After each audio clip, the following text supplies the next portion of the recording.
So Anelda did mention the shared document earlier. So there is a QR code that takes you to it and a bit.ly code. So I'm going to stay on this slide for a few seconds so you can all log in and start contributing towards the shared document or shared notes document, which also has links to some additional resources such as the preprint, very soon to be a paper that we have in South African Journal of Science on research software in South Africa, and the RSSE-Africa website that I'll mention a little bit later, our forum.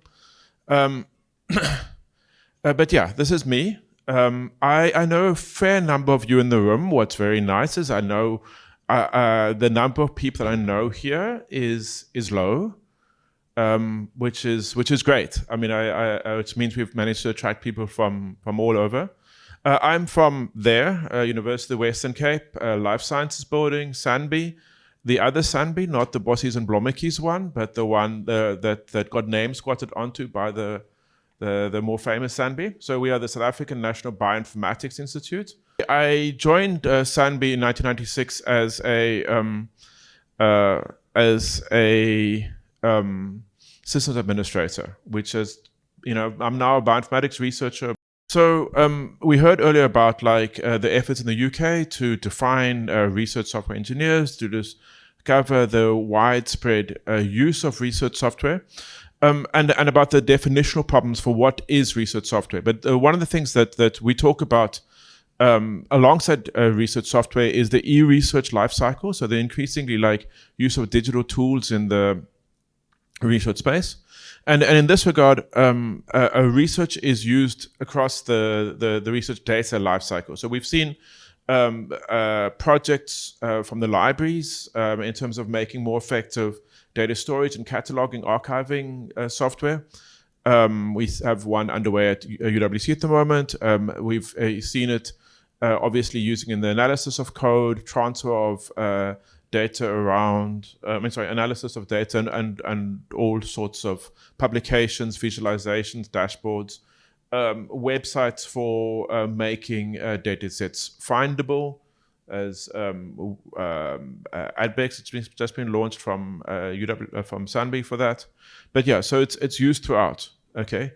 And who is making this software? So internationally, a survey done in 2018 found that 25% of all research produced software as an output. I don't mean necessarily a published output, but that new software is created by a quarter of all research projects. Okay, now whether that means software used for that analysis, software used for that analysis then kept within the research group, software produced and then shared externally, or software as a key product, this is all research software.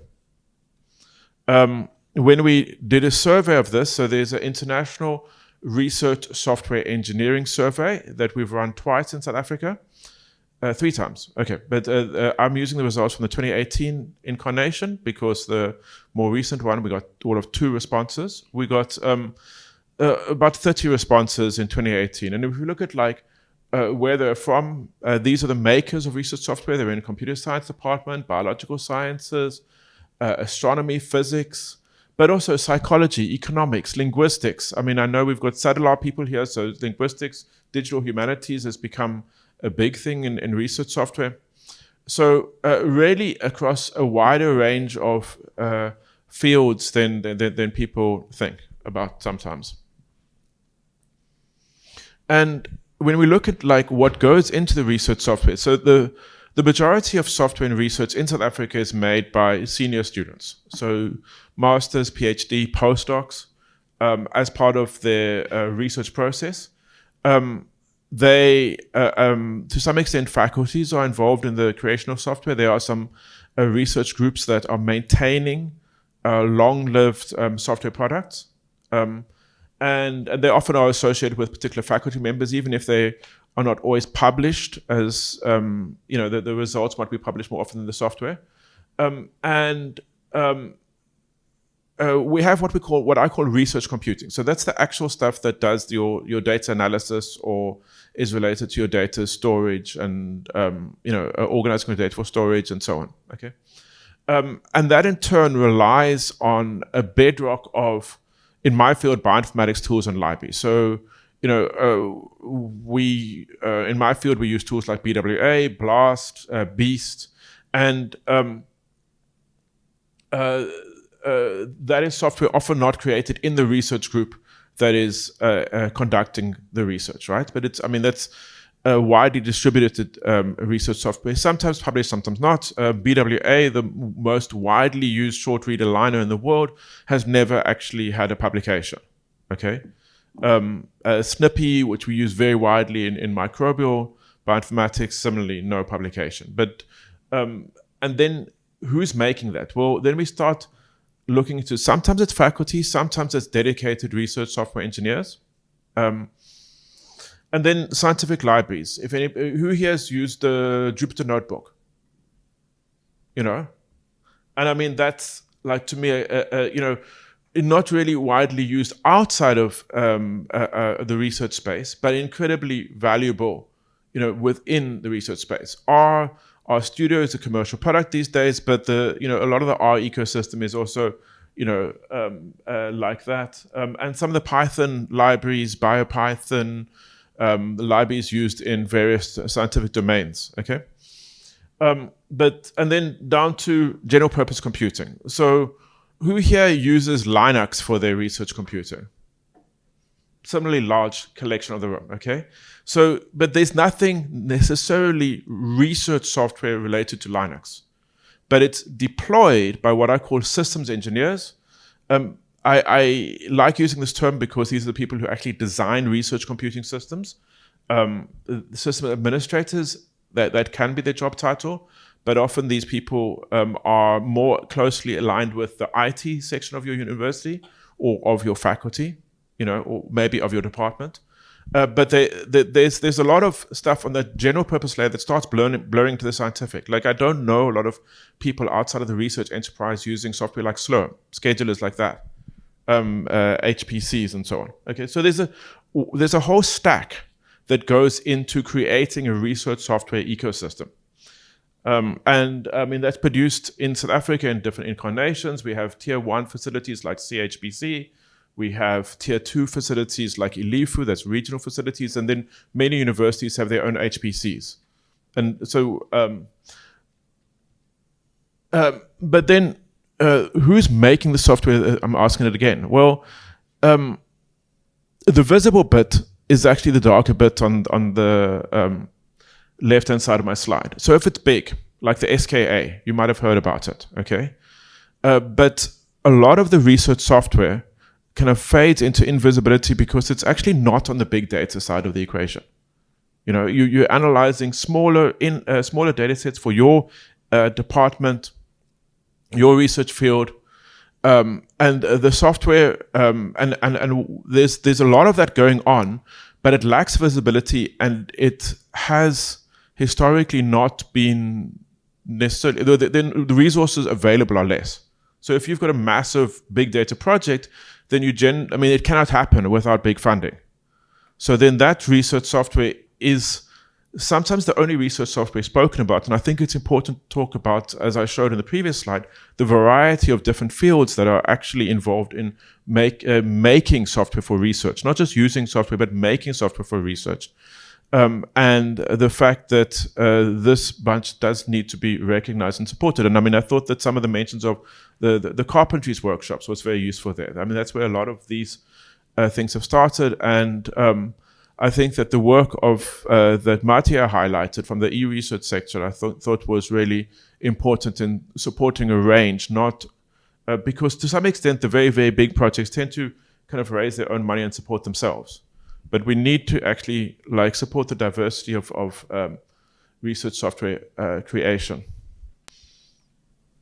And then finally, who's making the software? Well, the peak that we ever had in response to international RSSE survey in South Africa was, I think, less than 40 people. Okay, 20, no, I thought I counted more like that in one of the incarnations. But anyway, so less than 30 then. Okay. And Oda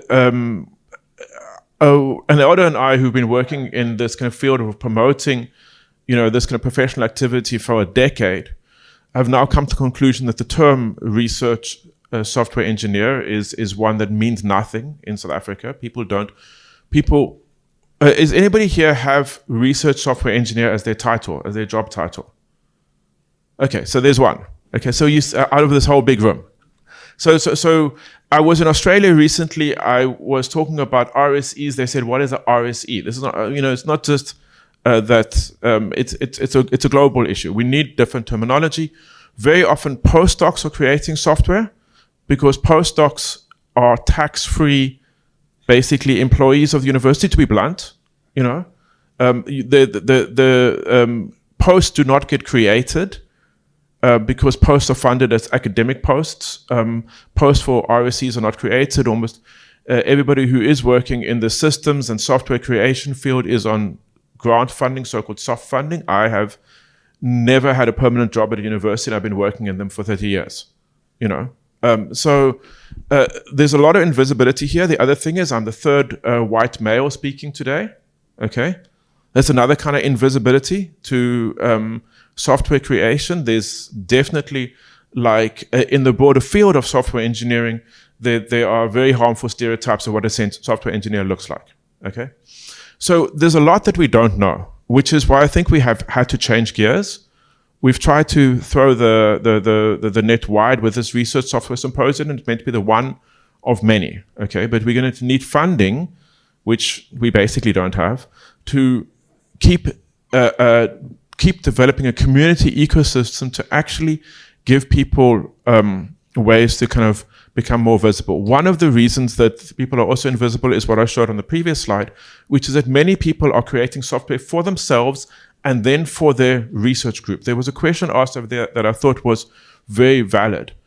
The software might not get published, but as Simon said, it might get reused. Reusability is the first step before reproducibility. Okay, so I think it's incredibly important to make visible the creation and reuse of code besides its actual publication. Okay, it's also especially when people are feeling insecure about their code and about other people seeing it. So we can support that you helping your department members as a pathway towards eventually making libraries of code, eventually making software products, and then of course getting it recognized. That's a separate lobbying activity, getting it recognized as they've had to do in the UK by the National Research Foundation when we're looking at promotions, and by your universities and all of those kind of things. The good news is that you are not alone. RSSE-Africa has existed for years. Its website is rsse.africa, which is in the slides that you'll get. It's linked from the shared Google Doc. And we have a forum. We have had a very quiet forum. We've struggled to actually make an impact in building a community, but here we are, and here we all are. And so, yeah, look all around you. You are not alone.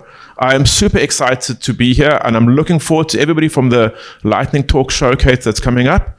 And I look forward to next year's Research Software Symposium as well. Thank you very much.